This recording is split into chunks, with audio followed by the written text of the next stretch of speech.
Lakiji looks totally beat up. We are in the thick of a heart-stopping game against the Dreadlocks right now. Our guy is disappearing fast.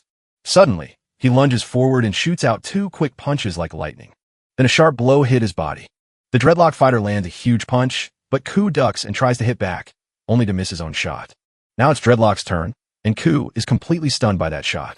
Before he can even think, a quick 2-hitter smashes his face, and then a soul-crushing blow lands right on Ku's jaw. He is launched into the air, tumbling and spinning wildly. He crashes down with a loud, heavy thud. The crowd screams loudly as Lee Kyu falls to the ground. His bald coach is so mad right now. Ku stayed on the ground, all beaten up and struggling to breathe. He glances to the stands where a sick woman watches, but as the referee rushes over, Kiju's mind starts to wander. He lies there wondering why he is here, closing his eyes to try and remember how it all began. Suddenly, a young woman calls out his name right when he needed it most. She hands him back his phone and asks, "Is this yours?" Kiju, completely thrown off balance, stammers out his words. He accepts the gift as she explains she stumbled upon it while tidying up. He remembers this bus stop where so many wonderful memories took root. Back then, he was just a toy for the bullies at school. He was the go-to guy they sent on all their little missions. The bullies just make fun of him, calling him a useful little gopher. If they hit him, he just had to stand there and take it. He'd end up lying on the ground, humiliated and drooling, with no way to fight back. Then one day, crumpled on the ground in pain, Kiju had a shocking realization. He felt like a loser because he still hadn't found a girlfriend. And on the flip side, anyone who has ever had a girlfriend is never called a loser. My man's brain works so perfectly that you can't find even one mistake in his thinking. That day, he finally decided to do it. At his new school, his very first mission is to find himself a girlfriend. Back in the real world, he's hoping this might finally be his moment to stop feeling like a loser. The pretty girl with short brown hair waves goodbye and says she's heading out. Ku panics and screams for her to stay. She spins around with a look of surprise on her face. He turns bright red and freezes with no words, which is hardly smooth. She asks if he wants to say something, but he just freezes up. She's losing her patience and warns him to stop talking if he has nothing important to say, because she's ready to walk away. He takes a deep breath and steadies himself for what comes next. Finally, he gathers all his courage and shouts, "Go out with me." But right then a giant bus roars past and drowns his voice completely. He can't believe he finally admitted it, only for the girl to shake her head and say, "Sorry, it was too noisy and I couldn't hear you." His heart sinks every time a bus drives by. He goes wild with panic, rips at his hair, and has no clue what to do next. Just as she's about to go, he screams for her to stay. He sprints after her across the street, refusing to let this perfect chance slip away. Suddenly, the girl stops and frowns, asking, "Hey, what's your problem? Why are you still chasing after me?" He trips over his words for a moment, then forces a grin to act like everything is fine. "Will you come out and be with me?" She just looks at him without saying a word for a second. He's so embarrassed his face feels like it's burning red. Then the girl crossed her arms and stood her ground. She winds up and throws a hard punch straight at his face. Boom! The punch lands, and I guess that settles it, kid. You're out, my dude. Before he can get his breath back, she punches him in the stomach again, but it's only a trick. He is totally shocked and can't make sense of what just happened. She just casually flicks him right on the forehead.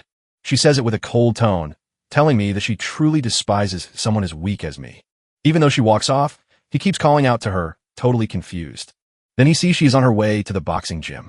She shouts, "Dad," and a large older man steps out to greet her, only for the story to take an unexpected turn. She says she's going up, and he reminds her to warm up properly before she goes. The man flicked a cigarette to life and spotted the bruised and bewildered Kiju staring back from across the street. He stares with a thoughtful look, as if he suddenly sees something special in our boy. He remembers how he blocked the hard punch his daughter threw at him. He slowly shuffles down the stairs and heads over to Kiju. Kiju begins to panic, stuttering that he never meant to hurt his daughter. The man suddenly grabs his shoulder, and Ku just gasps. Then he asks a question Ku never saw coming. "Would you like to try becoming a boxer?" Ku is so stunned by the offer that he just stares back, unable to believe what he is hearing. And just like that, an unexpected journey begins, creating a wild origin story. A few days later, the girl still in her school uniform walks into the gym to say hello to her dad. He asked why she wasn't studying, and she replied that she felt stiff and needed to get some exercise. Ku is also at the gym and accepted the man's offer, but right now he looks a bit distracted. He says he loved boxing, but we all know the truth. He insists he means business, yet his drool and blushing face scream something totally different. As he watches her train, He declares boxing the greatest sport of his life. Sure, buddy, the absolute best game ever. But hey, even though his reasons are shady, Kiju is really working hard and landing some sharp jabs. The girl turns to her dad and asks what he thinks about how Kiju is doing so far. The coach gives a thoughtful nod and says it would be perfect if things stayed exactly the same, but an important date is marked on the calendar, sparking a question about what's coming, only for the classroom door to slam open one day as a group of delinquents struts in, instantly silencing the room. The leader grins and shouts his new catchphrase, "Pay your dues," in school violence, while his friend thinks it's the perfect line. While one student simply pays up, the girl from the gym mutters insults under her breath. The bully's head whips around to look at her, confused by her sudden reaction. "Hey, hi, son, what did you just say?" Salmon didn't even flinch, coolly asking if he felt a little guilty about something. Furious, he lifts his hand to strike her, but she just stares him down and asks, "What? You're gonna hit me?" He stops, and a nasty grin spreads across his face. That question doesn't make sense, because hitting someone would be wrong. He leans close and mocks her for living with her disabled dad, telling her to quit her tantrums. Salmon's hand twists into a tight, white-knuckled fist right on her desk. Noticing her diet milk, he sneers, wondering if it's just about the diet, feels a bit edgy, grabs the carton, and decides as a friend he should help her out. He grins cruelly and dumps the whole carton of milk straight over her head. She gasps in shock as his friends all start laughing. The rest of the class stands frozen in terrified silence, too scared to move or speak. Salmon stands soaking wet and completely humiliated. She hammers her fists hard on the desk, ready to blow up with rage. Suddenly, a strong voice breaks the silence and orders, "Stop it." Everyone stops and looks to see Ku standing tall, facing down the whole group of bullies. Someone looks up with eyes wide in pure disbelief. The bully spins around to look at his new mark. "Did you just talk back to me?" Ku looks dead serious because he can't just stand there watching, even though he really doesn't want to fight. He recalls her calling him a weakling, and now he knows exactly what he must do. He winks confidently at the baffled Salmon, promising to keep things simple. Salmon is totally confused by a sudden shift in personality, and honestly, so am I. The bully goes wild and swings a crazy punch while screaming, "You should answer, you jerk," but Ku sees it coming and throws his own punch right back. It's just a whisper, but it's enough to catch the bully off guard. 1. He counts with a steady heart while the bully stands frozen, confused and trying to figure out what's going on. Kiju spins without a pause and lands a hard hit on the locker, denting it deeply with a loud crash. The bully trips backward, his face frozen in a look of complete fear. But Kijiju's cool act crumbles instantly as he yells, "Ow, that hurts," and immediately wonders, "That was a bad punch. Did I just wreck my fist?" To which a voice replies, "Yep, you sure did, buddy," while Salmon watches unimpressed and muttering, "Ugh, what an idiot." All talk. But the other kids are starting to whisper, "Hey, is the new kid really tough?" As their whispers grow louder while they stare at the smashed locker, and I'm pretty sure Count's head just exploded. The classroom is alive with chatter as everyone backs away, secretly wondering if Kiju really is as powerful as they think. In the middle of everything, Ku is falling apart inside. He just picked up boxing 3 months ago. His hand is jammed deep into the dented locker, and the pain feels like it's tearing him apart. He tries to save face by glaring at Kung while telling himself to stay calm. Tae, terrified and in a panic, stumbles up a ridiculous excuse about his grandpa's memorial just to get out of there. His friends pull him out the door, looking like they're shouting that his terrible story is a lie. As he walks away, Kung thinks to himself, "Wow, I almost ended up on my own memorial table. Good one, dude." Back in the classroom, everyone stares at Kiju with his fist still stuck in place, and one person mutters, "Crap, he's crazy strong." Kiju grits his teeth to stay steady under Salmon's watchful eyes, knowing he must keep it together while his brother fights for his life and his reputation at once. He finally pulls his hand free and turns to the class with a shaky smile, begging, "Let's all be friends, okay?" The tale of what happened spreads like wildfire through the school's group chats. Soon, whispers spread about how he was the king at his old school and a skilled boxer. From the cafeteria to the sports field, everyone is talking about the new kid. As Kiju walks down the hall, everyone turns to watch him, and the whole mood shifts. Now everyone looks at him in a completely new way. He's such a legend that the whole sea of students makes room for him to walk through. He took in everything with a confident smile spreading across his face. In that moment, he spots his target, Hyo-sin, laughing with a friend. He didn't even hesitate before sprinting after her, his voice echoing with her name. While he soaks up the praise, the gossip grows wild with stories that he's actually a pro boxer. But the truth is, things are actually quite different. Our boy is at the hospital getting a new partial cast put on his arm. The doctor gives the green light for school, Yet Ku is bummed out because he has to pause his boxing for now. As he wraps his cast, he can't help but regret the sloppy way he threw that punch. He notices he became too stiff and scared while trying to hit someone. His muscles locked up, his balance vanished, and his aim went wild. A classic rookie error. He starts to wonder if real fighting is always this tough, so maybe it's finally time for him to try sparring. As he walks toward the gym, he starts to doubt himself, wondering if it's really too soon.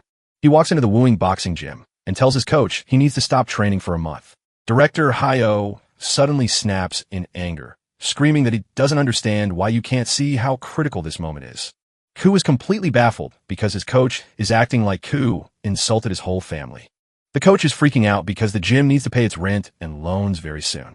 So he quickly changes his tune, convincing Kiju that stopping now would be a waste of her talent, which is classic manipulation.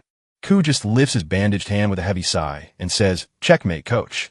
The coach looks defeated, but then Salmon chimes in from the side. She laughs and says he isn't Thomas Burns or anything like that. It's not like he can suddenly pop out a quick jab. Strange names like Thomas Burns and Flicker Jab suddenly grab Ku's attention. Then a bright idea sparks in his simple mind. The coach's face bursts into a smile because he finally gets it.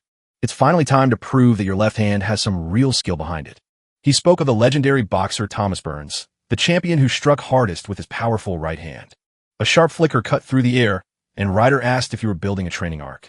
With a firm grip, the coach gets fired up, and honestly, I've always seen a bit of Thomas Burns in you.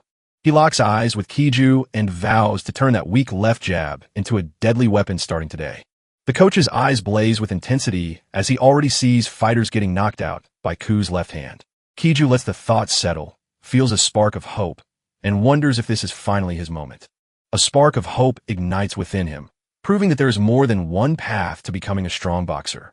He tightens his fist, makes up his mind, and says, "I'll give it a try." With that, Kiju dives into a brutal training routine to make his left jab unstoppable. He punches the tree so hard the bark shatters, a time-honored way to toughen up his fists. He stands beneath a rushing waterfall, practicing his jab against the powerful water, a scene that makes you wonder which movie this is from. Back at the gym, the coach sees him smashing a stack of tires without being told, and then it gets even crazier as Kiju gets ready to plunge his hand into a pot of boiling water. The coach went wild, yelling, "Are you crazy? What are you doing?" while staring at the guy who has run this gym for more than 20 years. By that time, he met so many trainees that he truly knew exactly what he was seeing. But this kid is the first of his kind, a boy with absolutely no talent at all. Ouch! Even though Kiju isn't naturally gifted, he trains with a goofy, pained grin and gives it his all. For now, the coach still sees Kiju as his golden ticket to paying the bills. He gives Kiju a thumbs up, showing that his passion is at least real. The next day at school, Ku keeps up his tough guy act, sticking to his own rule. The beast never shows weakness, so he stares down at his bandaged hand, a quiet reminder of how foolish he was to get hurt. He stuffs his hands deep into his pockets to hide the bandages and keep things looking normal. While K's friends made fun of him in a nearby alley, the school was just down the street. One of them smirks while holding a cigarette and asks Kung if he freaked out yesterday, but Kung, with his famous blonde bowl cut, gives him an annoyed glare right back. His friend just chuckles and says, "Your grandpa is still alive, man. What a jerk." Haha. King laughs, and that seems to be the last straw. So he snaps back, "You think you're so tough now?" He grabs his friend by the collar and shouts, "Have you grown up?"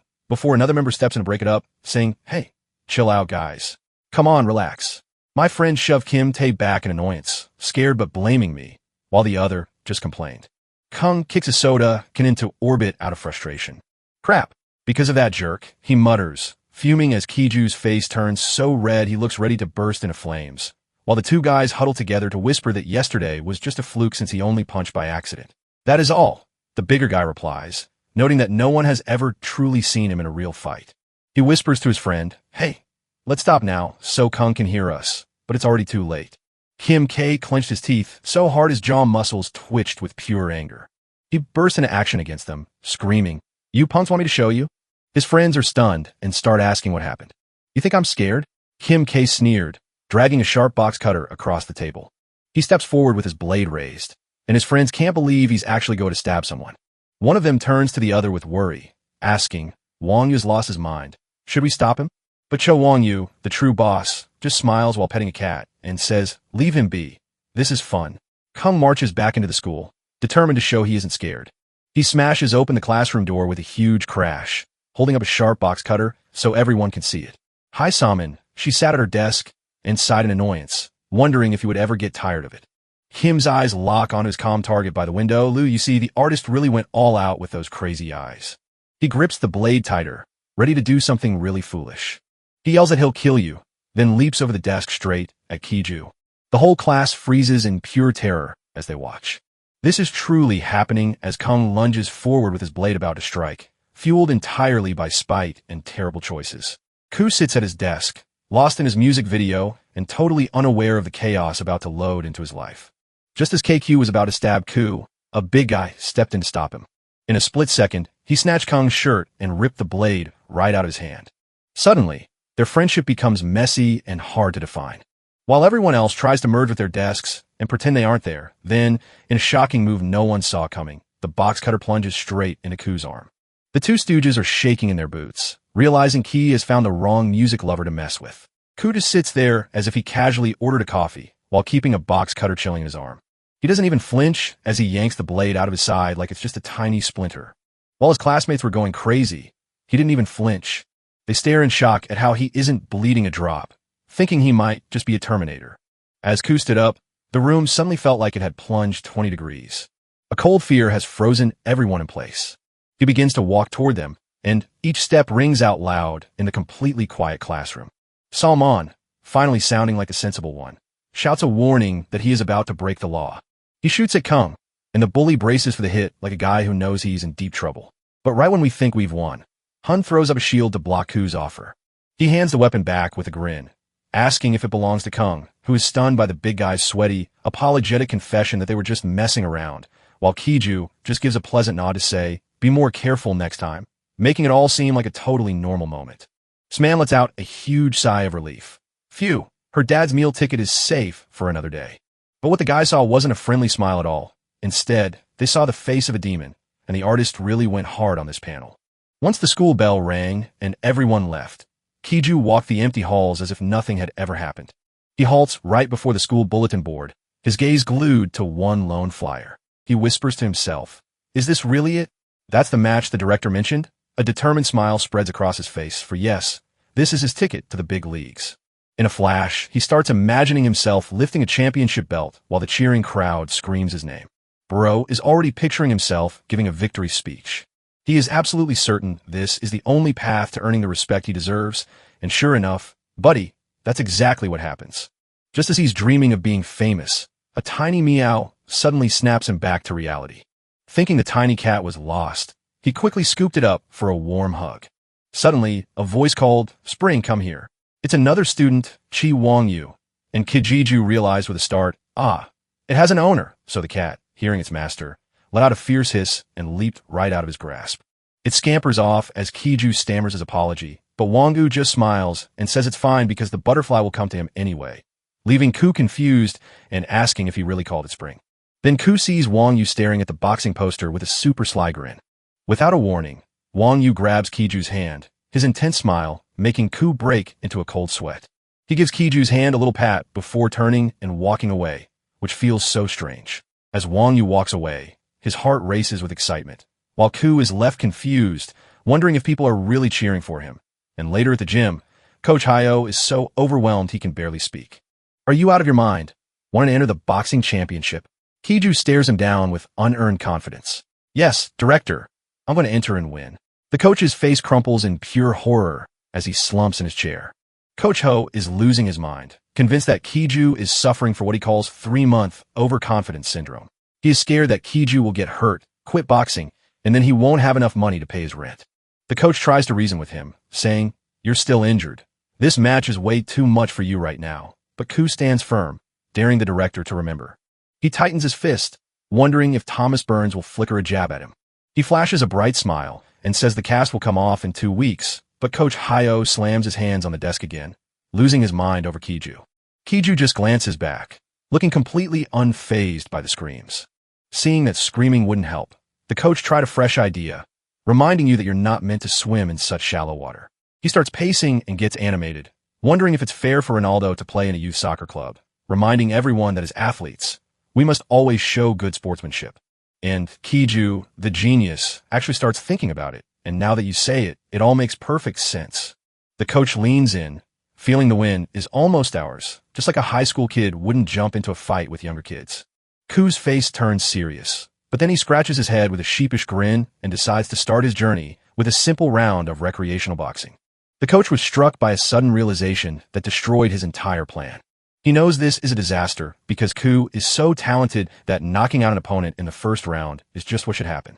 He lets out a long, defeated sigh, knowing there's no way to change his mind. He steals himself away, a new plan taking shape, leaving me no choice but to let him try. He clasps his hands and says, "If that's what you want, we start tough training today," and Ku gives a confident thumbs up, not realizing the crazy challenge he has just accepted. The coach's first crazy command is to grab 30,000 jump ropes and start using them right this second. For weeks later, the gym door swung open. Two men walk in. The older one shouts, "Director, I'm here," and Kiju, who is dripping with sweat from his workout, spins around to see who it is. The man introduces himself as the director of the boxing gym next door and asks if Director Hayo is there. Kiju flashes a friendly, sweaty grin and says, he stepped out for a bit of business, which only makes the visiting director look annoyed and realize, "Oh no, I should have called first." He tells us that the younger guy joining him is also in the tournament, and he's just there to give him some practice fights. The director glanced around the empty gym, wondering where everyone had gone since no one else was in sight. He turns to Kiju and asks if he'd be willing to give it a try, since he's the only one around. Ku's eyes go wide with shock as the word sparring hits him harder than any punch ever could. He's totally caught off guard by a sudden sparring match, but his main character energy kicks in as the perfect test before the real fight. The bell rings, and the game officially starts. The two fighters spin around each other, their sneakers screeching against the mat. Ku's heart hammered against his ribs, but he forced himself to stay calm and not get too excited. He tries to make sense of it by reminding himself that the other guy isn't a professional, just a regular person like him. He whispers to himself again and again, "Don't be scared." They get ready to rush at each other, shaking with wild, pointless energy. Ku's eyes go wide because the moment is finally here.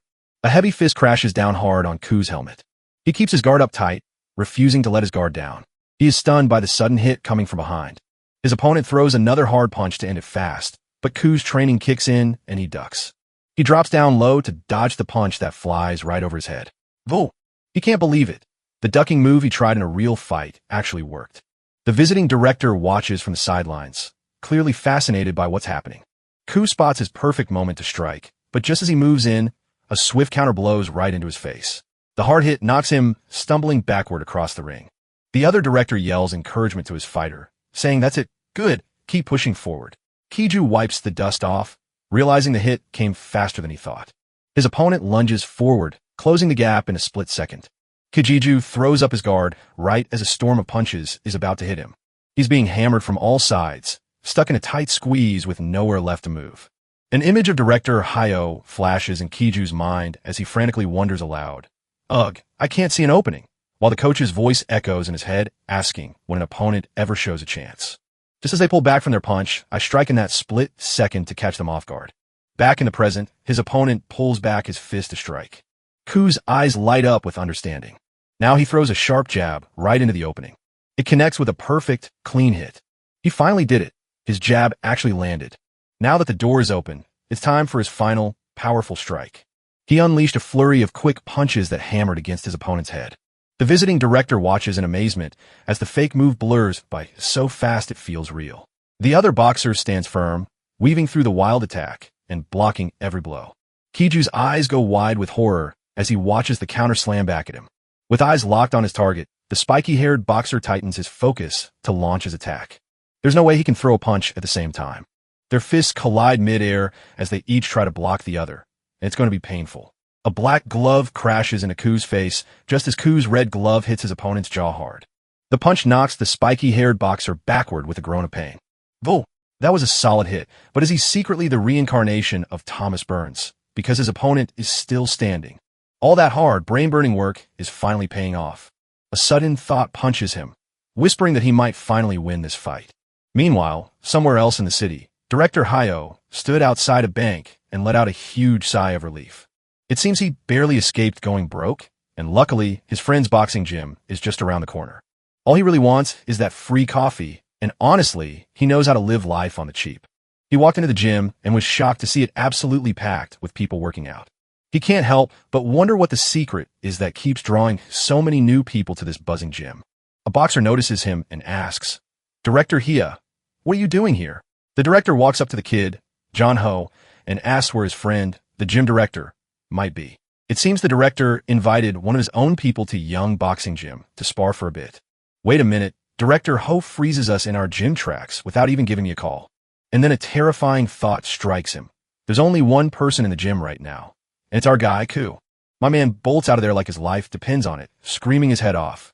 Cutting back to Young Jim, it looks like the victory is gone now since Ku is out cold.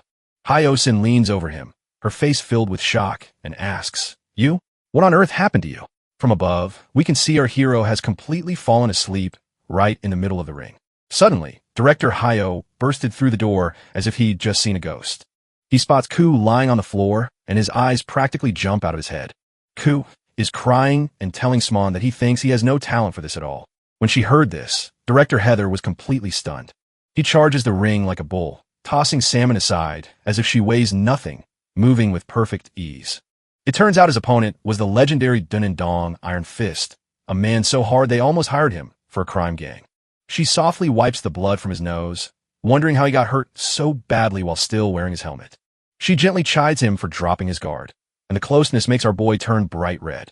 While Director Hyo stands in the background spinning wild stories about the other guy being related to Pacquiao.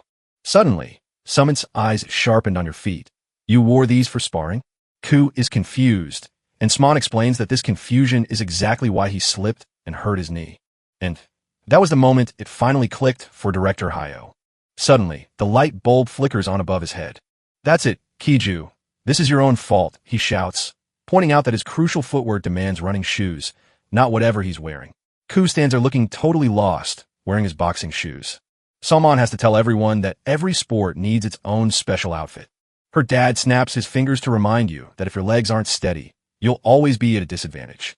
Sin zipped up his first aid kit and reminded anyone who'd listen that if they wanted to keep boxing, they'd need to buy some proper boxing shoes. She offered to help him pick some out, and Ku's face turned so red from the compliment that NASA could probably see the blush from orbit. His mind instantly flies to a dream date with shopping and coffee, but the real him says, "Hey, cool it down." Sman sharply pulls him back to reality and tells him to think it over, leaving Ku panicked and desperate to know when they can finally leave. Before she could even reply, Director Hyo clapped a hand on Ku's shoulder with a huge grin and declared there was no need to search far. He tosses out a flyer packed with boxing shoes, offering a much cheaper choice and declaring, "Here we go." Ku tries to wiggle out of it, claiming he already promised to go shopping with Smon. The director shouts, "Some will pick it for you right here. So what do you think, honey?" S leans forward to point one out and asks, "H, isn't this one better?" She noticed the price is incredibly great at just 99,000 won. You could probably find them at any store with a price tag of 150,000. But then, something strikes Ku. He spotted those very same shoes for just 68,000. He tightens his fists in anger, thinking that snake of a director, Hyo, is totally ripping him off. Sometime later, back at the gym, Ku tested out his brand new, expensive shoes by sharpening his footwork. Director Hyo asks how they feel about the change, and when she replies, all smug, he admits that she actually does feel much more stable. His gaze shifts to the ring, where Sun is already getting ready to spar. Her dad beams with pride, telling Kiju to watch closely as he boasts about how naturally athletic she really is. Kiju looks at her rival as a guy with a huge, confident smirk on his face. He's showing off his skills right now, but I can't aim at girls, which is the last thing I should say. Ku just stares in anger from the sidelines because this guy is really underestimating her. The bell rings, the match starts, they touch gloves, and it's all on. Ku tightens his fists and looks on with fierce intensity as he cheers So Min on during her fight. As the match begins, her opponent lands a sharp jab right on her, and she winces in pain. She stumbles back from the hit, but her face shows pure, unyielding determination. She never backs down, slipping past him to slam her shoulder hard into his ribs. Then he erupts into a wild storm of blows that completely crushes Salmon. She does the only thing she can, cover up, as he hammers at her guard, leaving her with no room to breathe. Ku watches from the corner, nervously chewing on his thumb, wondering if that huge strength gap can ever be overcome. Director Hyo tells Ku not to worry, saying it's time for him to learn this next technique as well. Ku looks confused about the technique the director calls an ultimate finishing move, and now he's really interested. Inside the ring, Salmon's opponent is fed up and demands the fight be over, roaring in frustration while Salmon stands perfectly calm and ready, as if she had been waiting for this exact moment. Director Hayo's eyes shine with fierce focus as he thinks. Now's the time, just before his opponent in the ring throws all his strength into a huge right hook. But the guy is completely stunned as Salmon leans back, dodging the blow by just a hair's breadth. Before he can even blink, a flash of red leather whizzes right back at him. Bam! The counter sends him flying across the ring, and that surely had to hurt. Watching from the ringside, Kiju's jaw dropped to the floor as he stared in disbelief at what he just witnessed. But Director Hayo seemed to have known everything from the start, acting like a real show-off. And there stands the winner, Hayo Summon, looming over the guy she just sent straight to dreamland. She takes off her headgear, lets out a small sigh, and shrugs it off as just another ordinary day. Director Hayo just shakes his head and says, "I told you to go easy on him." Then he turns to Ku with the final trick you must learn to master. Ku is still trying to make sense of what just happened, turning to the director and asking, "What on earth was that?" He keeps replaying the moment in his mind, and for a split second, it looked like Salmon had just teleported. And then came that absolutely brutal, lightning-fast counterpunch. With a grin, the curious director asks if he should teach you. Ku just bobs his head up and down like a toy, and says, "Yes, please." And so the lesson starts with the secret resting entirely on that one step. When your opponent swings, you slip back just enough to let their punch miss completely. The opponent is left totally confused, watching his fist strike only empty air. The instant they push too far, you slip back in and land a huge counter. It's a surefire one-hit knockout, simple but deadly. Kiju's mind snaps into place, and the light bulb above him goes out. He recalls his own fight, where he threw a punch and thought he'd landed it right away. But his opponent had moved back just enough to make the blow useless. And then Kiju remembers the painful lesson.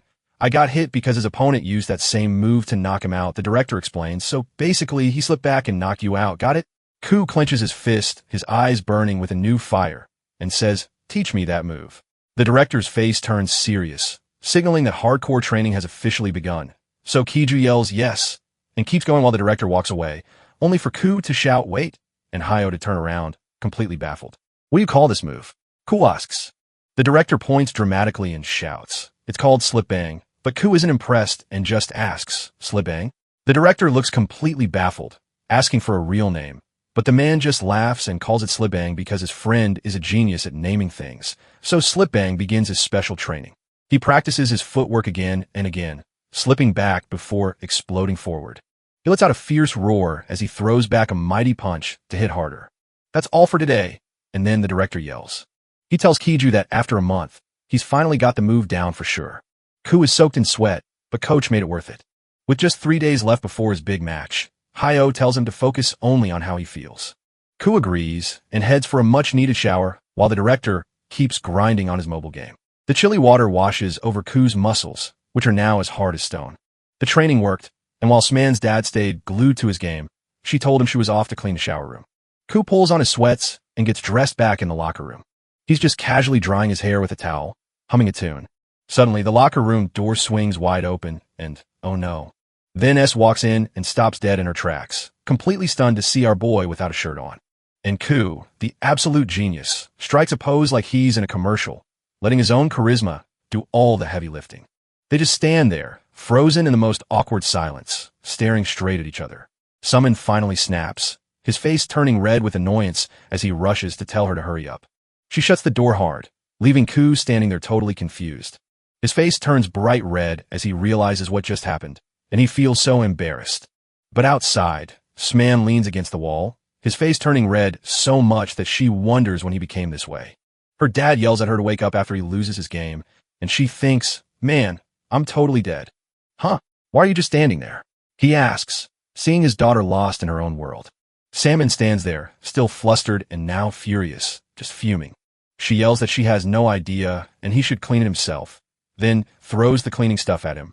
That night, under the bright full moon, Kiju and Salmon walked home side by side. Ku notices they've been walking home together so much since his training started that the awkward silence between them is almost too thick to cut. Salmon finally speaks up about what she saw of his body, but Ku has something to say too. They grew shy and didn't know who to talk to, leaving Ku blushing and scratching his neck while everyone thought, "What a dork." He hesitates, and asks her to speak first, and she explains that she simply means he needs to look after himself. Ku nods in agreement, before quickly switching to praise the shoes she gave him. Really? She says that's good. And just like that, we're back to the strange quiet between them, proving they're truly hopeless. Suddenly, a wild cheer erupts from the guys playing the arcade punching machine because one of them just smashed a new high score. They look over, recognize them, and sigh with dread. Oh, great. It's Kung T's gang. Kung spins around and catches sight of them. He spots Kiju right away, while Sman gives a tired look and Ku sends a friendly wave that's just too nice. Kung steps right up to them and asks if they're on a date. Ku gets so nervous he says it's more than a date, which just makes things even more awkward. K wears a sneaky smile and asks if we should give it a try. His friend nods, claiming his record is unbeatable. So confident K turns to Ku and points at the machine, challenging him to try it out. Ku tries to back away, claiming he's never done this before, but the bully ignores him, grabs his shoulder, and drags him over anyway. Everyone crowded around Ku, cheering that he just smashed a new high score. They set up a challenge where Kim wins if Kiju can't break the record. And naturally, they're ready to bet on it, with the loser becoming the other guy's lunch gopher for a whole month. Sman is fed up with the nonsense and orders them to stop. Ku stares down the machine with a determined look, thinking he's never tried this before. I could see the quiet determination on his face, and I thought to myself, should I give it a try? This sounds like fun. Our boy Ku steps up to the punching machine, while the others immediately start making fun of him. Just listen to them. Can you really believe he's going to knock it out of the park with that kind of form? My man, your stance looks like a newborn deer trying to take its first steps. They're already laughing that if he breaks his wrist, it's entirely his own problem, showing just how awesome these friends are. Salmon, the only one thinking clearly, warns him not to get hurt before his big match, and thanks him for all his help with logic and staying alive. But Kung Tae just scoffs, saying that if Kiju's wrist is that weak, he shouldn't even be in the match, and what a supportive guy he is. Kiju ignores the haters and focuses on his technique, picturing the target as his opponent's face, thinking, okay, little psycho, but I guess that's the spirit. He unleashes a sharp, straight right that connects perfectly and lands with a solid thud. The score flickers and settles on a disappointing 450. Ouch, that just hurts my heart, friend. Q does a big spit take, and the whole crew loses it, howling with laughter. One of them mocks him, asking if he's going easy on purpose, but he just replies that he's already looking forward to his free bread delivery. Someone finally loses their cool and shouts, why are we all jumping into a bet that was only meant for Kim? Which is a fair question to ask. Tae just flashes her greasy smile, so don't worry about it, just join in on the fun. Then he gets even creepier, so you might as well help Ku out by telling him to back off, seriously. Salmon says to chill out, but they just laugh and claim it's part of the bet, leaving Ku to shrug them off until a bright idea strikes him. Maybe he can practice slip bang on this thing. As the punching bag bounces back into shape, his eyes squeeze shut tight. You got a plan, folks, and the comeback is ready to roll. He pictures it exactly like in practice, with an opponent's fist flying straight for his face. He ducks the punch and gets ready to strike back with all his might. Boom! He lets Slip Bang roar to life, and his fist crushes the machine into pieces. The blast sends a real shockwave crashing out from it. Everyone freezes in their tracks, staring with wide eyes as if they've just seen something they can't believe. As the machine begins to smoke while the score rockets past 900, it lets out a final ding to announce that you've just broken the record. Ku stares at his hand, thinking, oh, that actually worked, while the bully drops his jaw in shock, and someone quickly asks if his wrist is okay. Ku just grins and flexes his hand, and while it's fine, he can't help but wonder if he just set a new record, a thought his crazy friend immediately confirms with a laugh. Kim's tiny sidekick begins to panic, but she hisses at him to be quiet because the fear is very real. He tries to backpedal nervously, claiming it was just a joke between friends, but now it's clearly not. Just as the bread is about to be eaten, Salmon cuts the guy off and says, don't forget the bread, and I eat at least 2 pieces, which is pretty savage. Kim is sweating. She pats his shoulder with zero sympathy and says if it's too hard, his friends can help, which is the ultimate power move. Then she reaches out to take Kiju's hand and simply whispers, come with me, Kiju, showing true queen-like confidence right there. Our boy Ku looks completely overwhelmed as he lets them drag him away, leaving the humiliated bullies far behind in his dust. Just like that, the big day for the 10 Sports Boxing Championship is finally here. Inside, the air is thick with energy as boxers warm up in every corner you look. But over in the players' room, we're facing a real problem, a big one. Director Hayo paces like a trapped beast while Sman desperately tries to reach Kiju. The director is getting mad that Kiju isn't answering his phone. Salmon says it's true. She keeps calling, but the phone just rings and rings, and that's a bad sign, folks. The coach is losing his mind as the kid messes up on the biggest day of the season. Just then, the door flew open and a tournament official stepped inside, looking very serious. Director Hayo quickly forces a fake smile to make the guy feel good about Ku being on the way. The official doesn't believe it for a second, checks his watch, and worries that he might show up to an empty place. The coach says Kiju won't bail, but the official isn't around to let him get away with it. If he isn't here in 10 minutes, he's gone. With that, he's gone, the door slams shut, and the director rushes back to panic mode, still getting no answer, so he lets out a roar. Salmon just stares at her phone, worried sick, wondering if something bad has happened to him.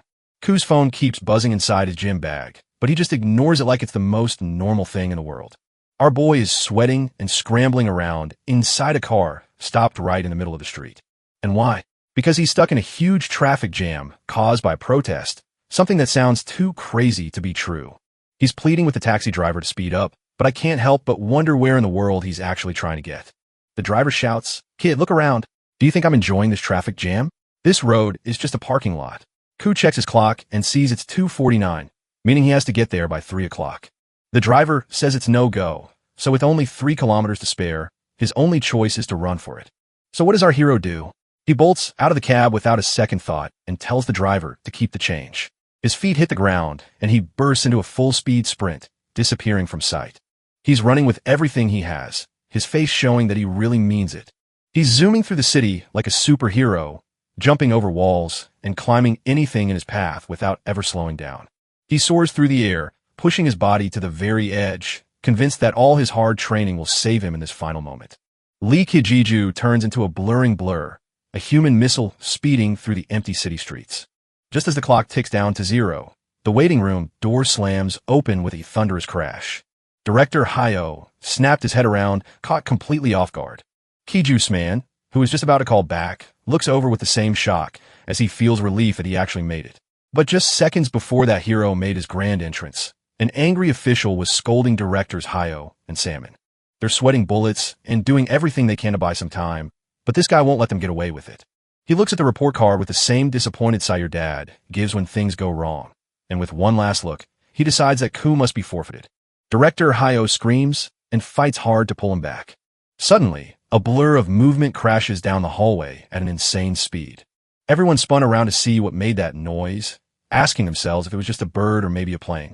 Nope, it's our boy Kiju sprinting for his life, like he's about to miss the last bus home. Director Hayo's face brightens as the cavalry finally arrives, just as he was hoping. Just like a true Kiju, his foot slips on the shiny floor before he even realizes it. Oh no! He slips off his feet, his face scrunching up in a twisted, painful grin as if he's training for the Pain Olympics. And down he goes, our hero, ladies and gentlemen, looking so majestic. He slides across the floor and stops dead, face down right in front of the official's shoes. The official just stares down at him, wondering if he just saw someone get killed. But Director Hayo dashes over, yanks Ku by his hoodie, and starts cheering as if they just won. Salmon and the official both shake their heads with disappointment.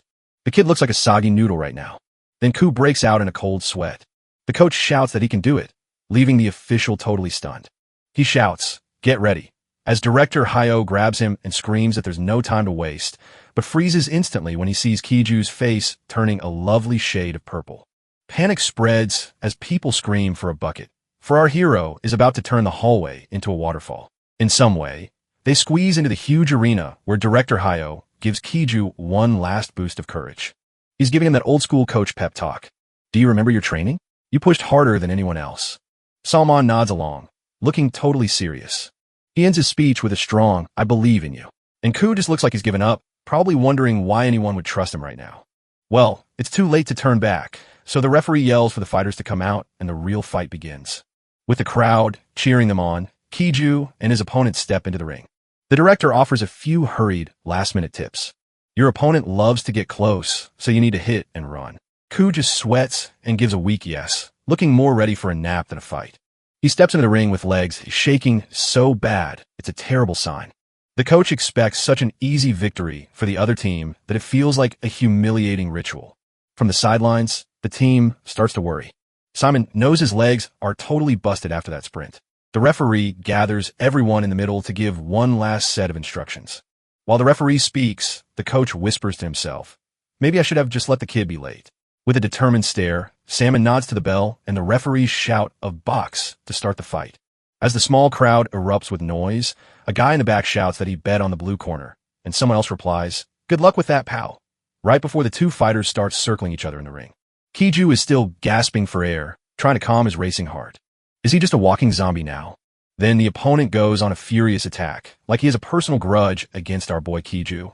Director Hayo is collapsing from a heart attack on the sidelines and screaming for him to move. But Ku struggles to keep up, as the world turns into a blur and his gloves feel like they are weighing a ton. The crushing weight of his first match and the dizzying fatigue from his sprint were slamming into him all at once. My buddy is so worn out that his abilities have been knocked right out from under him.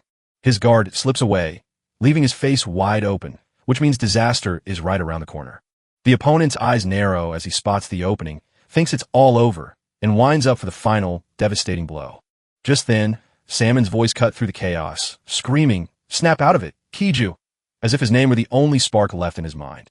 Suddenly, the world stops moving, Kiju's eyes fly wide open, and all his tiredness vanishes to make way for intense focus. His mind flashes back to the director's training, where he was told to slip back just one fist width as the counter came in, letting his muscle memory take over. Back in the present, Kijiju's body moves on pure instinct. He steps back, right as the punch flies past his face. This is the moment to unleash his secret weapon, the slip bang. He plants his foot deep in the canvas and drives every bit of his strength into that final punch. The crowd falls quiet as Director Hayo and Salmon stare in shock, jaws dropped. The director can't even watch this, so he covers his face and prays it all works, making this a serious problem for whatever higher power is listening. To the opponent, Kiju's blue-gloved fist looks like a blur racing at him, but he freezes in shock just as Kiju realizes his punch landed exactly one fist width short. He swings with all his might, but the opponent sidesteps as if he's doing a warm-up jog. His final words are a simple, terrified, that scared me, right before the punch lands with a sickening crunch that knocks him backward while the crowd goes absolutely wild. Director Hayo stares on with a grim look, knowing the fight isn't done. Boom! The opponent's uppercut sends Kiju flying, and he slides across the mat like he's on ice. While everyone else is watching, Director Hayo rubs his face in frustration, and Salmon looks terribly worried. And there it is. Ku grabs the ropes to stop his fall, proving he's not ready to quit just yet. The opponent spins around with a smug grin, acting like you just got lucky, and he can't believe he even got hit. Ku didn't even stumble, standing steady while the world seemed to shake around him. He darts forward and swings a huge punch. At the same time, a new crew rolls into the hallways, and you can tell right away they're up to no good. It's Choi Wong-yu with his thugs, and they're already mocking our guy Ku. His buddies still argue over who should be the bread shuttle, but after losing the punch machine bet, Wong-yu just smirks because he remembers Ku breaking Q's record all too well. Still, King Tae isn't truly weak.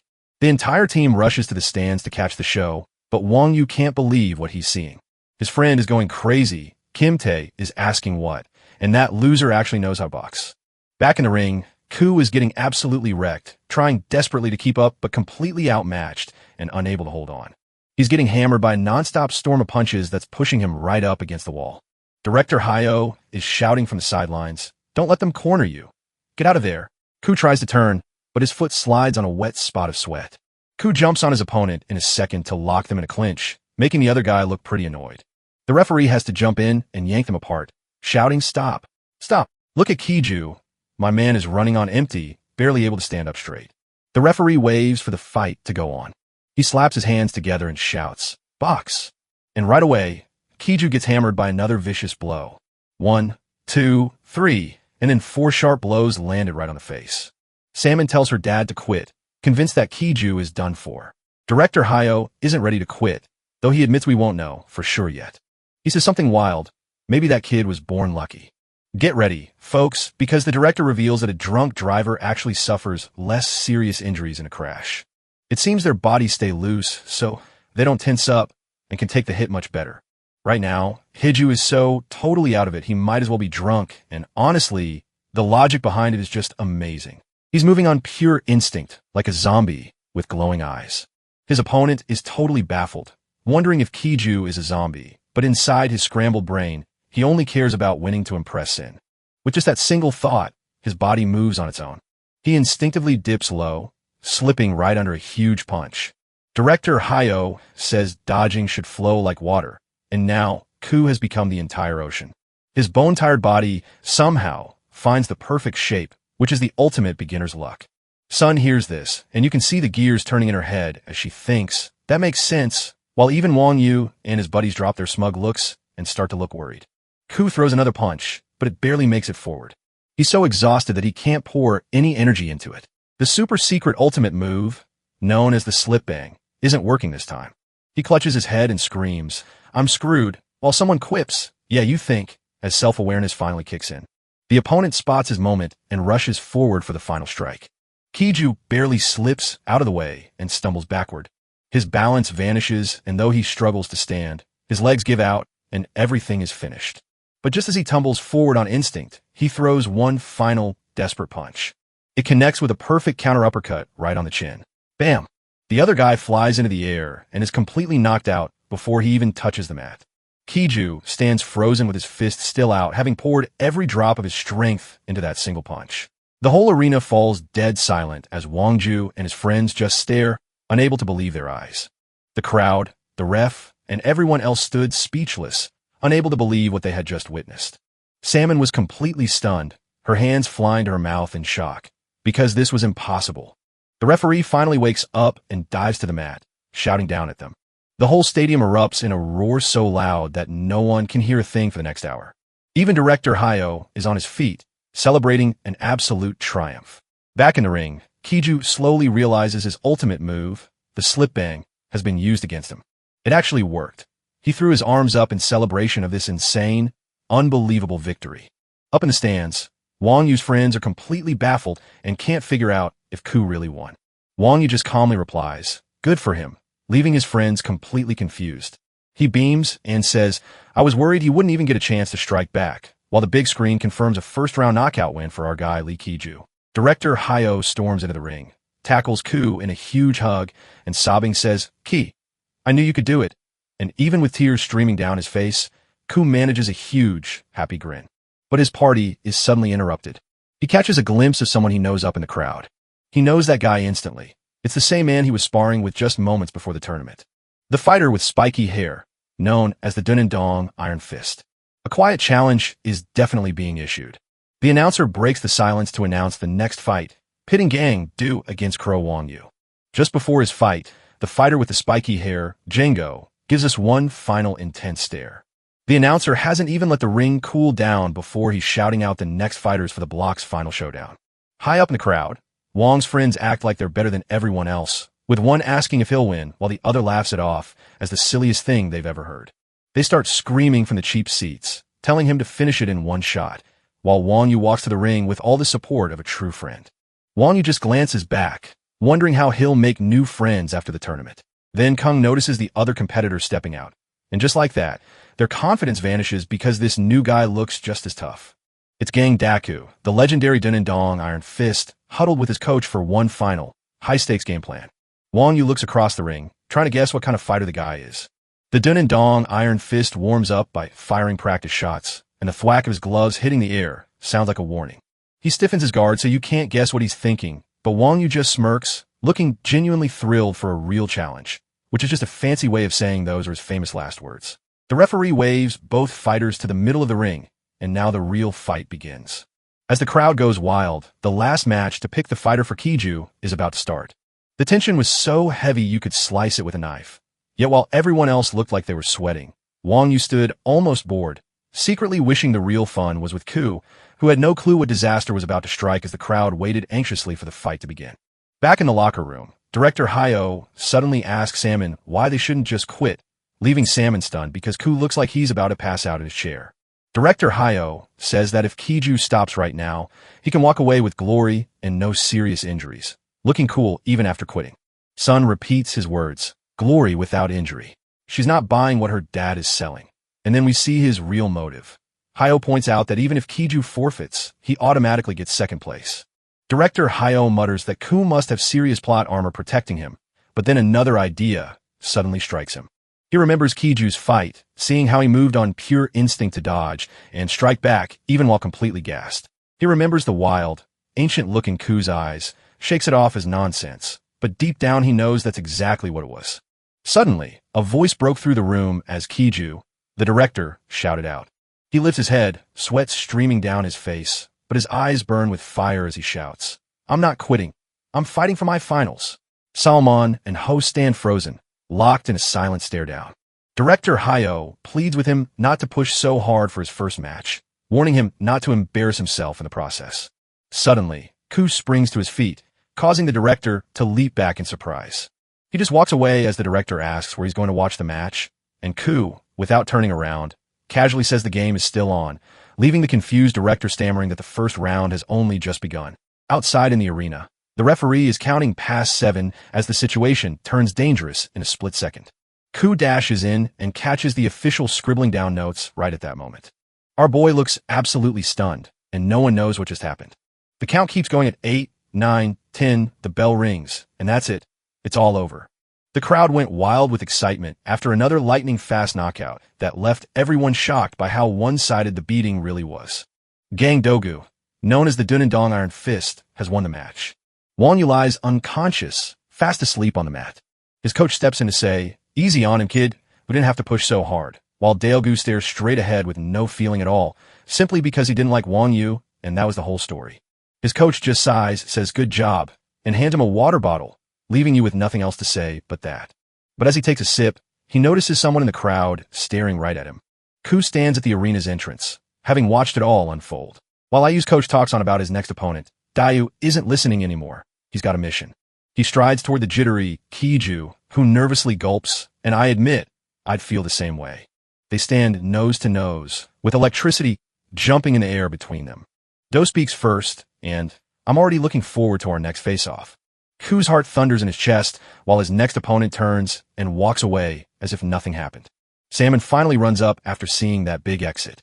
Huh, what? Is it already over? She missed the entire show. She's totally baffled by Kiju's sudden weird behavior. Ku squeezed his fist tight as that tiny challenge sparked a fire inside him, officially powering up the hero. Someone reaches out to lay a hand on his friend's shoulder, offering words of support. She tells him not to push himself, looking at him with real worry in her eyes. "That's enough," she begged. But Ku has made up his mind, his eyes glowing with pure determination as he shouts, "I'll go all the way to the finals. I want to." He's really stepped up and become the hero we've been waiting for. Salmon can't believe what she's hearing as she watches her rival suddenly get that determined look, but our boy doesn't need to say a word because his expression says it all. He's ready, he's locked in, and just like that, it's time for the final match while the crowd roars with hunger for another knockout. As the bell rings, let's take a moment to think about what fighting is really all about. Ku realizes that getting punched is just like the bad life he has always had. But this place is different. The arena lights make it unusually bright, and it's buzzing with a hot, intense energy he's never felt before. He turns his head and spots Salmon watching from the corner. He stands ready and watches closely, puzzled by how this fight feels different from all the others he's faced. He thinks it's all just a miserable fight in the end, haunted by the defeated look on Wang Yu's face, a cursed image he can't delete from his mind. As he stomps forward, a tremor runs through him, and strangely, that shaking doesn't feel bad at all. With a smug grin, he surges forward to throw the first punch of the final battle, and everyone shouts, "Let's go." The punch lands, but wait, the artist shows us the stadium's exterior, so we're now at the 10th Amateur Boxing Championship. Let's get back to the fight. Amidst the sweating crowd, Wang Yu's friends are panicking, but Salmon stands cool and calm, her icy glare showing not a shred of fear. All right, back in the ring where our hero Ku in blue is trading punches with Gang Daioku in red. It looks like Kiju is already on the ropes and ready to give up. He's absolutely drained, his legs shaking like a fawn's.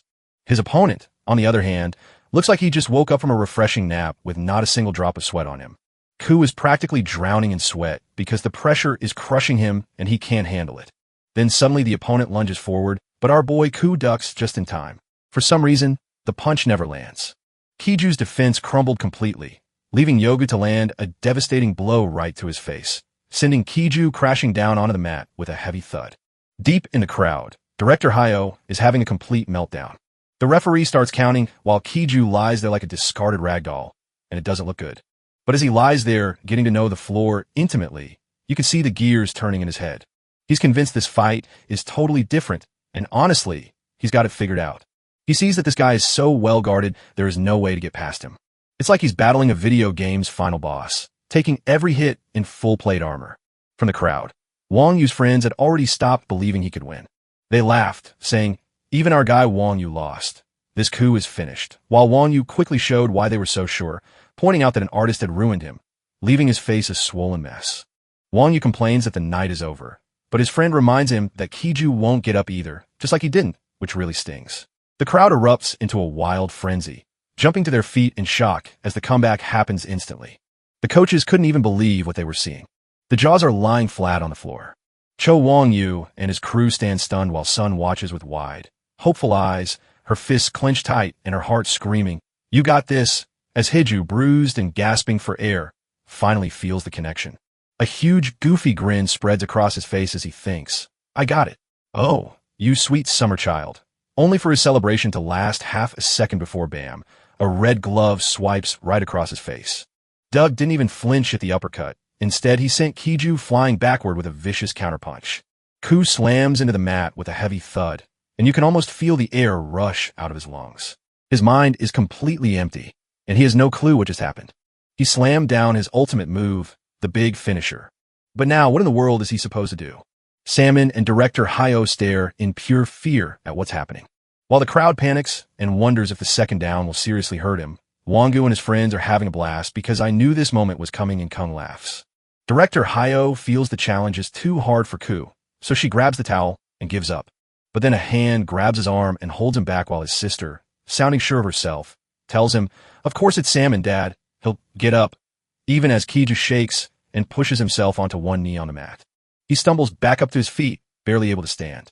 The crowd can't believe what they just saw, one person whispering that he's gotten up while Wang Yu's own team stares in stunned silence, with one calling him crazy and another agreeing that makes sense, but the boy in red just stands still, staring at the small bandage on his cheek with an expression that says nothing at all. The referee steps in and asks Ku if he can keep fighting at all. With all the strength he has left, Kiju screams, "Yes, I can do it," as his confidence hits 100%, but his energy drops to just 3%. Even Dio looks a bit shocked that this guy just won't stay down. Back in his corner, the opponent's coach is absolutely furious. He screams, "What are you doing? Finish it!" But Dio just clicks his tongue in annoyance and steps right back into the ring, clearly done with it all. Kiju prepares for the incoming attack, groaning as he barely manages to keep his feet. RMC rushes in with a quick jab that Dose sidesteps, making the move look effortless. Gang Doga drove a bone-shattering punch straight into Ku's gut, scrambling the very organs inside him. Ku just clears his throat with a cough. That single hit was so powerful it left him completely broken. He drops to his knees and writhes in terrible pain, which must feel awful. All he can think is, "It hurts. It hurts so much.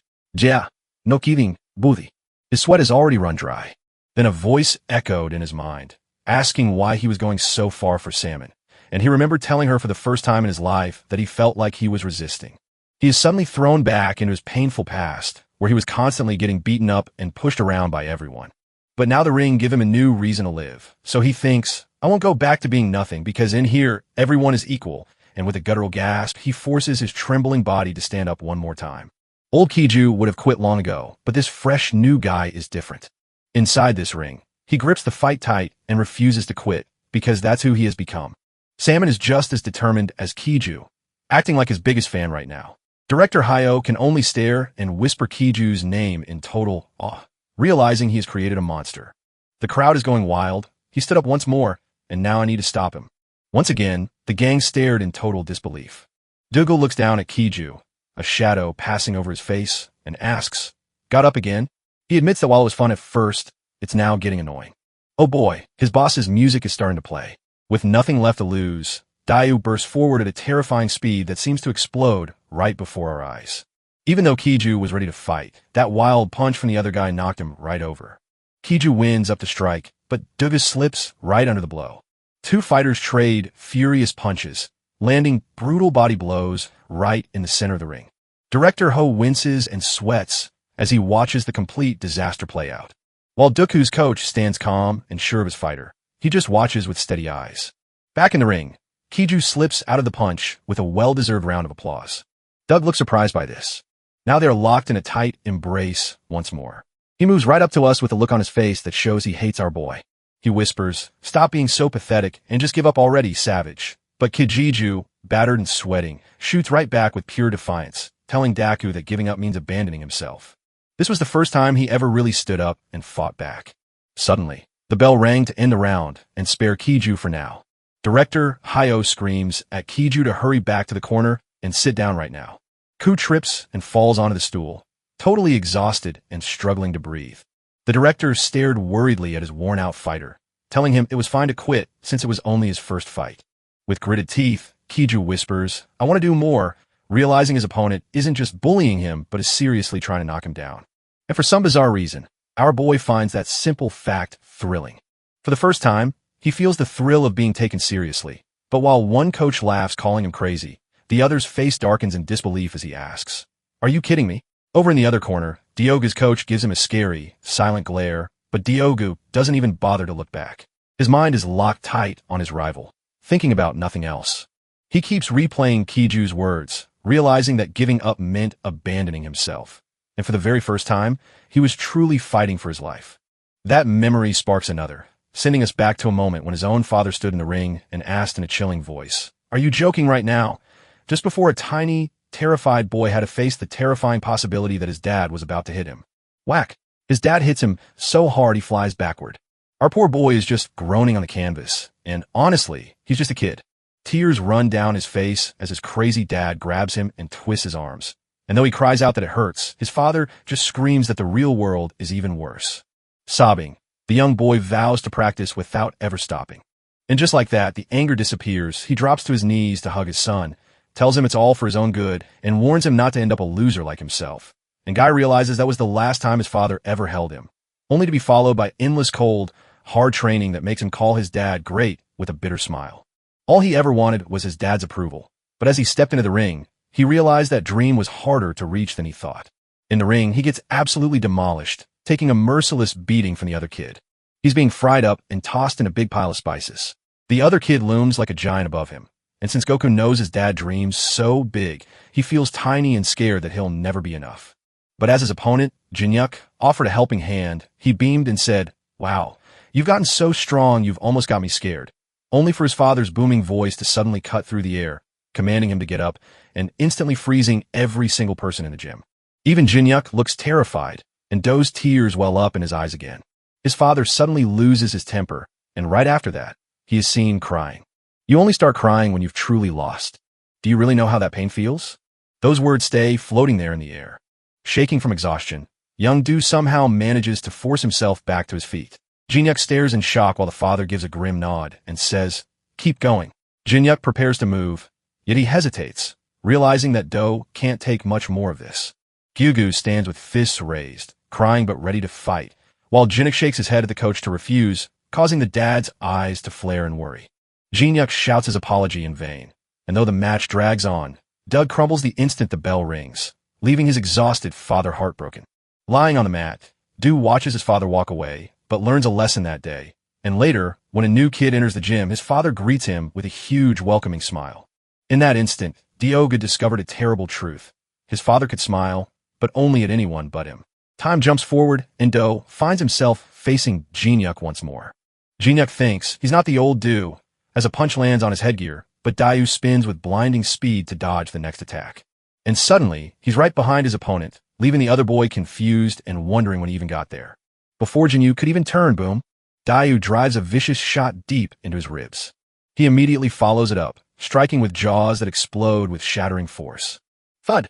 The opponent lies flat on his back, completely out cold, just like a starfish under the sea. He can only make a faint sound before fading away. She just stands over him, panting hard, with the mission done. The young fighter glances up and spots his father, the coach, standing near the ropes alongside another boxer. His dad stares him down and demands to know why he's losing focus, while the sheer fear on Do's face tells everyone he just can't win. His dad's next words would leave a deep mark on the poor boy, telling him he had no talent at all. Crushed, Diogu slumps with his head down, yet on the mat below him, his opponent Jinyuk begins to move. Jinyuk pushed himself up, declaring, "You're strong, but I won't give up," only to see something shift in Do's face. His eyes glow with red-hot rage as he charges forward to finish this once and for all, with his psycho mode switched on. Suddenly, snap, and we are thrust back into the championship fight where Do winds up for a huge punch as the referee yells down, while director Hayo clenches his jaw in tension, while the other coach watches with intense focus. Salmon and the rest are completely stunned. As the referee begins his count and the whole stadium goes wild, he shouts out 3-4. Even Wang Yu's crew, who were just talking trash, have been stunned into silence. Crack! The sound echoes through the arena as Kiju's glove strikes Du with such force that it shatters his jaw.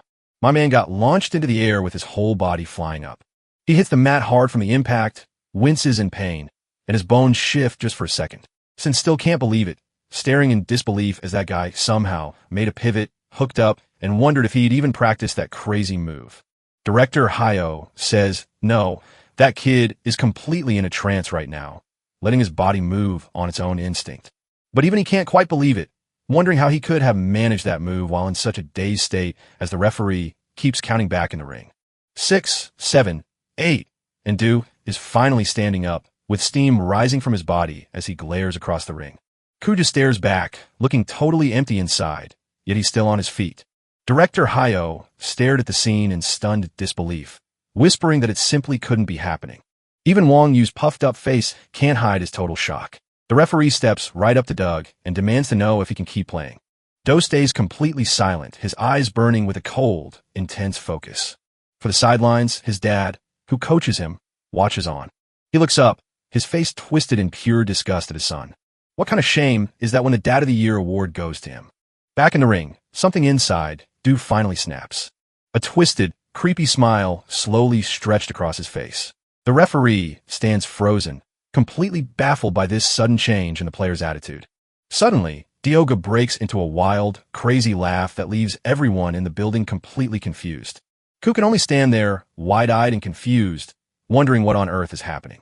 Sman wonders why he's acting strange, and the crowd begins to whisper while Wangyu and his friends just ask if he's crazy, but only Dio's father truly gets it with a look of silent anger on his face. After the laughter fades, Ku and Doug stand facing each other as the air grows thick with tension. Ku sweats heavily as Du finally asks who will ever notice him for going this far, or even praise him. Ku, bruised and with one eye swollen shut, stays silent for a moment. Then a faint smile touches his face, and I see myself in it, recognizing that even though he looks a bit silly, his confidence shines through clearly. I'll praise myself as the two opponents stand frozen under the bright lights, sharing a strange moment. Digga's face froze for a heartbeat, showing that answer really struck a nerve. All of a sudden, he grumbled that it wasn't any fun, spun around, and walked off, leaving the referee standing there speechless. As he slowly pulls off his glove, the whole arena holds its breath in total shock. He casually throws his gloves aside, giving up the whole match. What? Kiju stood, all by himself, staring at his opponent who just gave up on him, which was like a total anticlimax. The crowd murmurs in puzzlement as he takes off his gloves, leaving everyone wondering if the red corner is truly giving up. Du's father stands there frozen in disbelief, wondering if he's even allowed to feel this much shock. As he walks by, his father steps up and says, "You right now? What in the world are you getting up to?" The person who gave up just glances back over his shoulder, and I'm trying to be the rebel too. His father's face twisted in pure fury, and he shouted, "What? Get back here right now." Dega doesn't even glance back, just keeps moving forward like a total boss. That day, for the first time ever, Do finally left the fighting ring his dad had built. The referee, knowing there was no other way, lifts Kiju's hand to declare him the winner. Lee Kiju from the blue corner wins, and the stadium explodes into a deafening roar. As the dust settles, director Hayo clasps his hands, his face glowing with pure pride and joy. Sman leans over the ropes, his wide and worried eyes fixed on the center of the ring. The crowd goes wild with cheers. In the ring, Kiju's body finally gives out. He tumbles back onto the mat, totally drained after that long and hard fight. His head feels foggy, and he wonders if the victory he feels is real or just a trick. Salmon's voice breaks through the fog, reaching out to ask if he's awake and telling him to hang on. As Kiju falls asleep, his final thought is of the battle where he pushed himself until he was completely drained. Salmon looks to her dad with worry, but he seems totally clueless, leaving you to wonder if he's just dreaming. Once the amateur boxing tournament was finally over, the three of them stepped together for a picture. Director Hayo beamed with joy while stroking the winner's certificate, and the photographer waved them in for a closer look. Salmon grabs Ku's arm, and the boy's face turns bright red faster than he can fight the sudden blush. Salmon doesn't care about his reaction. He flashes a peace sign as the camera's flash lights up the moment. Meanwhile, Far away from the main action, Wang Yu channels his anger by kicking a helpless recycling bin. His battered face shows the pain of his own failure, and he shouts, "I won't accept this," while turning on his servant Kong, who looks absolutely terrified for his life. Wang Yu's anger melts into a wicked grin as he thinks about that jerk Kiju and wonders where he's moved to again. As Wang Yu schemes for revenge, director Hayao is loving life, carefully polishing Ku's first-place trophy like it's a sacred treasure. He lifts the paper like a precious gem, gushing, "Wow, what a beautiful face, my friend." You were chatting with a sheet of paper, just as Diogu's father stumbles in, looking drained, and says, "Take it easy," while director Hayao grins with pride over his new gym champion, leaving the other coach deadpan and fuming with annoyance. Director Ho is completely baffled by this. He scolds Doug's dad, saying that's why you should have kept the kid in check, because I knew a day like this would come. Trying to ease the tension, director Hayao hands him an energy drink, which completely baffles the other coach since he's never seen such a generous act from such a stingy guy before. He snatches it, shoves it down, leans back with a smug grin, and calls this pose his winner's composure, but you just reply, "Okay, buddy. Sure." He slams the bottle down, changing the mood, and then asks that kind brother a question. The director puffs up, expecting praise for his great coaching, but the brother just sighs and changes the subject, so we might as well forget it. "What do I do about Dayu?" asked the speaker, a question that completely surprised director Ho. Hayao offers a simple piece of advice. You must trust him and let him be, but Diogu's dad just scoffs and fires back, saying you can talk a big game about luck, but he raised the kid himself, which makes Hayao's face turn dark as he calls the man by his real name, Shil-sung, and tells him he didn't teach his son but tried to clone himself, which is a really stinging blow that drives the point home. "I'm telling you, you never once considered Do your successor," and Shil is left speechless while director Ho keeps roasting the other coach with a final truth bomb. "You know it, don't you? Clones always crumble apart right before the real thing does." Though Shil feels completely defeated, he quickly gets up and walks away, muttering that he'd rather not hear any good news while staying here. Just as he reaches for the door, director Hayao lands one final verbal blow. "That boy, Diogu, started with your gentle eyes, but as he grew taller, those eyes were replaced by your strong fists. You know what? That kid's chest is now nothing but your shadow, and what a brutal, top-tier psychological takedown that was." As he walks away, the artist captures a stunning image of his long, empty shadow stretching across the floor and landing perfectly on Du's old hat, which feels like a perfect poetic moment. The door bangs shut, and the noisy gym suddenly goes quiet. For about 3 seconds, a heavy silence holds the room still. Then, director Hayao suddenly throws the most uncomfortable party we have ever witnessed. A laugh because I thought my words were so cool. I didn't know how I came up with them. He just sits there soaking in the fake dignity of a master teacher, which honestly makes him look like a total dork. But his quiet peace is broken when a young man with serious arm tattoos and a gym bag steps in and bows deeply. Director Hayao looks puzzled, but the newcomer just smiles. "I heard this is the gym where the boxing champion was trained." Director Hayao's eyes instantly brighten as the sound of a cash register rings in his head, making him wonder if this is finally the winning moment he's been waiting for. He puffs out his chest and speaks with the voice of a wise master. "I'm telling you the truth. You finally found it." Director Hayao hands him the victory photo, revealing that this is the man who defeated Dio. The director winks with delight, knowing that little champion has truly won. The stranger gazed at the picture, furrowing his brow as he thought, "This looks awfully familiar." Even director Hayao admits Ku looks like a total weakling, but who really is he? Before the director could speak again, the man's nice smile vanished as he yelled, "Just one question," shoved the photo right into director Hayao's face, and pointed straight at Kiju while asking, "Where can I go to meet him?" The nervous director stammers out the school's name, and the man instantly drops everything, yells, "Thanks for the info," and sprints out the door. Director Hayao stands frozen, staring in shock as the door slams shut once more. Back in the alley, Wang Yu is seething and asks his friends if that story checks out, while they argue whether Kiju was just lucky to beat Doug or if he really earned it. Anyway, Kung is completely convinced that Kiju was a total loser before he transferred, and the report is now in, folks.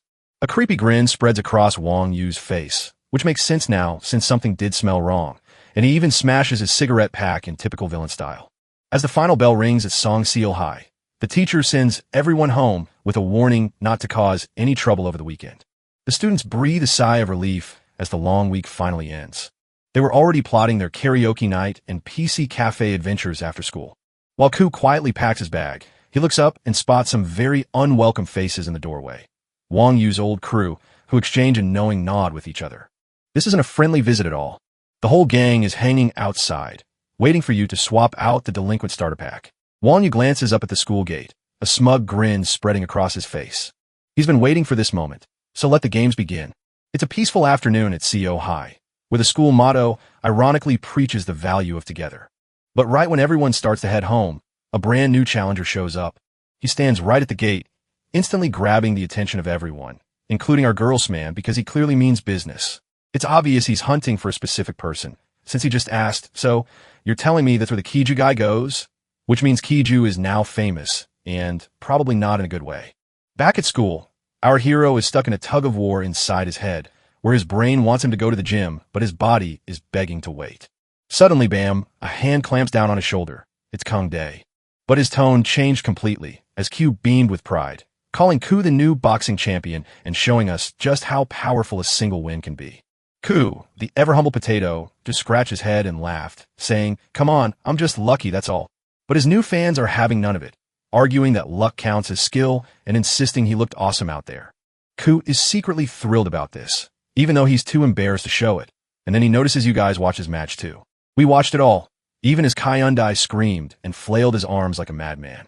He starts gushing about how Ki kept popping back up like a toy, but then his vibe shifts instantly as he leans right in to ask Ku to check his stance, leaving Ku completely baffled.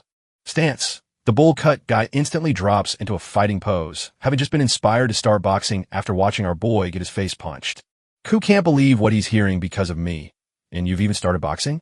Their friend confirms it's true without a doubt, and now he talks nothing but boxing because he saw you fight, proving the Kiju effect is real. Suddenly, a switch flips in Ku's brain, and he grabs Kung T's hands with pure excitement, showing exactly what makes boxing so special. The would-be fighter looks completely stunned by Ku's sudden shift to crazy intensity. Ku is glowing with excitement about his new job, truly loving the awesome sport, and ready to help if you need anything. He shines like the hero of his own story, leaving his new fans totally confused. And of course, our girl Salmon is down the hall, watching this whole bizarre interaction. She just watches them laughing and walking off together like old friends. She is completely baffled by everyone's sudden strange behavior, welcoming the summon to the dark side of this club. School ends, and Ku seems to be on the perfect new track with friends, but you know trouble is just around the corner. Yep, Wang Yu and his whole welcome crew are waiting, and they don't look friendly at all. They are absolutely ready to throw down. One guy even showed up at the bat. As the second Ku walks by, he suddenly goes stiff as a board. His happy mood disappears right away. Wang Yu's crew rushes in and traps him on all sides, and things look bad. Wang Yu creeps forward with the slow, hungry step of a predator hunting its prey, acting like a total villain. Ku couldn't stop gulping down the sweat pouring off his face, because our boy was absolutely terrified. Wang Yu just smirks, holding a cigarette like a movie villain, and the thought hits us.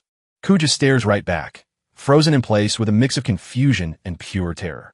Wang Yu leans in close, his words stinging like venom. "Before you walk through that door, you're just a nobody." Oof. Those words struck Ku right in the heart like a hard punch. His face turns pale as every terrible memory rushes back to him. Wang Yu's lackey suddenly bursts into hysterical laughter, his face a hilarious mess.